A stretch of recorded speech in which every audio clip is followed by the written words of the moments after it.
കഴിഞ്ഞ ദിവസം കളക്ടറേറ്റിൽ ചേർന്ന റോഡ് സുരക്ഷാ യോഗത്തിലാണ് മലപ്പുറം ജില്ലയിലെ സർവീസ് റോഡുകൾ വീണ്ടും വൺ വേ ആക്കാനുള്ള തീരുമാനമെടുത്തത്. ദേശീയപാത കമ്മീഷൻ ചെയ്യുന്ന മുറയ്ക്കാണ് ഈ പരിഷ്കരണം നടപ്പിലാകുക എങ്കിലും വട്ടപ്പാറയുടെ കാര്യത്തിൽ ഇത് അനിശ്ചിതത്വം വിളിച്ചുവരുത്തും. നിലവിൽ സർവീസ് റോഡില്ലാത്ത വട്ടപ്പാറയിൽ അപകട സാധ്യത ഏറെയുള്ള ടു വേ സിസ്റ്റമാണ് നടപ്പിലാക്കിയിട്ടുള്ളത്. ഇതുതന്നെ താൽക്കാലികമാണ്.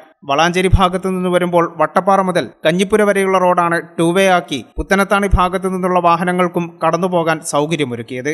ഇത് ഏറെ അപകട സാധ്യത വിളിച്ചുവരുത്തുന്ന ഒന്നാണ്. ഇരുഭാഗത്തു നിന്നും വരുന്ന വാഹനങ്ങൾ ഞെരുങ്ങിയാണ് ഇതുവഴി കടന്നുപോകുന്നത്. ഇതിനു പുറമെ ഈ ഭാഗത്തെ exit point two way entry exit പോയിന്റുകളാക്കിയതും അപകട സാധ്യത ഏറ്റുന്നു. മലപ്പുറത്ത് ദേശീയപാതയിലെ മുഴുവൻ സർവീസ് റോഡുകളും വൺ വേ ആക്കുന്നതോടെ വട്ടപ്പാറയുടെ ഭാവി എന്താകുമെന്ന ആശങ്ക നാട്ടുകാരിലും യാത്രക്കാരിലും ഉടലെടുത്തിട്ടുണ്ട്.